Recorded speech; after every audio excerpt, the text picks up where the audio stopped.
नमस्कार, आप देख रहे हैं प्रदेश दर्पण 24। कहते हैं कि सनातन धर्म की जो शक्ति होती है, जो ताकत होती है, वह है संतों के माध्यम से होती है। संत जैसे होते हैं वैसे उनके भक्त बन जाते हैं। हम बात कर रहे हैं बागेश्वर धाम सरकार धीरेन्द्र शास्त्री जी की, जिनका आगमन नरसिंहपुर जिले की इस पावन धरा मां नर्मदा के इस तट पर होने जा रहा है। आपको बता दें कि नरसिंहपुर से 4 किलोमीटर दूर नवल गांव में ये सभा होने जा रही है और आप ये भीड़ से अंदाजा लगा सकते हैं कि अभी बाबा आए नहीं है, लेकिन उसके पहले जो लोगों के आसपास के गांवों में जो लोगों का जज्बा देखा जा रहा है वह अपने आप में एक जज्बा जो है वो आप समझ सकते हैं। विजुअल के माध्यम से आप देख सकते हैं कि यहाँ पर लगातार लोगों की भीड़ बढ़ती जा रही है और अभी तो कम है, लेकिन जब बाबा का आगमन होगा तो आप देख सकते हैं ये पीछे जो पूरा आप जो खेत देख रहे हैं, ये पूरा खेत जो है श्रद्धालुओं से चकाचक भरा नजर आएगा।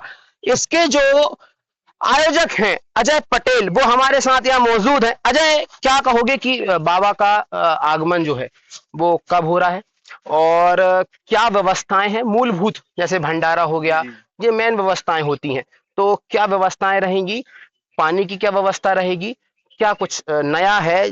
हर सभा से हटकर नरसिंहपुर की सभा कैसे अलग होगी? जो महाराज जी के लिए कथा का आयोजन रखा गया है, जो नरसिंहपुर से 4 किलोमीटर दूरी रखा गया है, और जिस कार्यक्रम को हम कर रहे हैं वो किसी भी प्रकार का पूरा कृषि क्षेत्र है, जिसमें हमको जगह की और समस्या से लेकर किसी प्रकार की कोई समस्या नहीं है। जो पार्किंग की, जो जहां भी कार्यक्रम होते थे महाराज जी के जो आगे कार्यक्रम हुए हैं, पार्किंग को लेकर बहुत बड़ी समस्या इश्यू होती थी। उसके लिए हमने पार्किंगों के लिए भी उचित व्यवस्था रख के रखी है। और जो कथा स्थल है वो हमने चारों मार्गों पे रूट करके रखा है। दोनों हाईवे से 3-3 किलोमीटर कथा स्थल की दूरी है। शहर से भी कथा स्थल की दूरी 4 किलोमीटर की रखी गई है। पानी के लिए जो व्यवस्थाएं है, पूरे हमारे ट्यूबवेल हैं यहाँ। पूरा हमको लोकल जो भी किसान है, लोकल जनता है, क्षेत्रीय जनता है, उसका पूर्ण रूप से हमको कार्यक्रम को सफल बनाने के लिए पूरा सहयोग रखा गया है।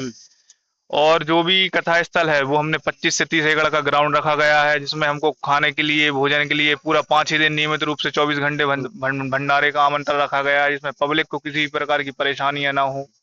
और आप पटेल साहब, क्या कहेंगे, प्रशासन ने कैसा क्या सनातन धर्म में हर संत का महत्व है, लेकिन इन संतों का कुछ ज्यादा ही महत्व है, तो भीड़ को देखते हुए पार्किंग व्यवस्था, जैसे आपने बताया कि यहाँ सुचारू रूप से पार्किंग व्यवस्था कर दी गई है। भंडारे का आपने जिक्र किया कि भंडारा भी जो है बहुत नियमित रूप से व्यवस्थित चलने वाला है।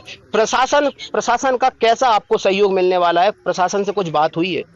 जी, हमारा कार्यक्रम जो 1 मई से 5 मई का था पूर्व में, उसको लेकर हम लोगों ने प्रशासन को सूचना दी थी, मगर उस समय चुनाव को लेकर प्रशासन ने हमको कार्यक्रम को लेकर स्थगित करने की बात कही गई थी। उसमें हम पूर्ण रूप से सहमत हैं। हमारे जो आयोजक हैं, हमारी जो समिति है वो पूर्ण रूप से सहमत रही।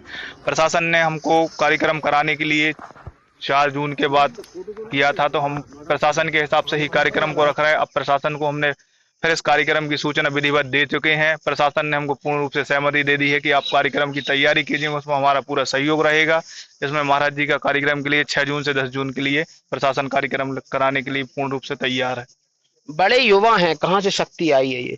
क्योंकि कहते हैं कि बड़े बड़े जो आयोजक होते हैं बागेश्वर धाम को बुलाते हैं, उसमें कई मंत्री शामिल हैं, कई मुख्यमंत्री शामिल हैं, लेकिन एक आम व्यक्ति, एक गांव का ही लड़का, एक इतने बड़े संत को बुलाना, ये कहाँ से शक्ति आई है? बागेश्वर धाम से पहले से जुड़े रहे हैं क्या?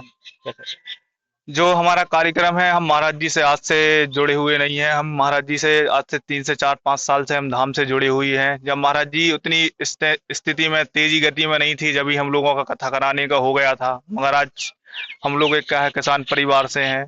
मैं एडवोकेट का काम है मेरा, मैं लॉयर हूँ, और सब हम खेती फार्मिंग है, व्यापार है, बिजनेस है, सब कुछ करते हैं। उससे लेकर महाराज जी से हमारे 2 से 3 साल पहले से ही बात थी, मगर महाराज जी का अब हमको आश्वासन दिया कि कथा अब आयोजन होगा, तो वो संस्था से उनकी कृपा से ही हम आयोजन करा रहे हैं। ये है कि यहाँ पर अजय पटेल ने बताया है कि कैसा क्या आयोजन रहेगा। एक बार जितने भी यहाँ पर लोग दर्शक यहाँ पर जो सुन रहे हैं अभी हमको फिलहाल लाइव, वो एक बार जय बागेश्वर धाम के नारे के साथ हम इसको क्लोजिंग करेंगे। बोलिए बागेश्वर धाम सरकार की जय। ये देख सकते हैं आप कि कैसे यहाँ पे लोगों ने जय के नारे लगाए हैं, और लगाना भी चाहिए। हिंदू सनातन धर्म का एक बड़े संत का आना नरसिंहपुर जिले के लिए एक गर्व का विषय रहेगा। आप देख रहे थे प्रदेश दर्पण 24, कैमरा पर्सन अंकित के साथ में सिद्धार्थ बृहस्पति, नरसिंहपुर।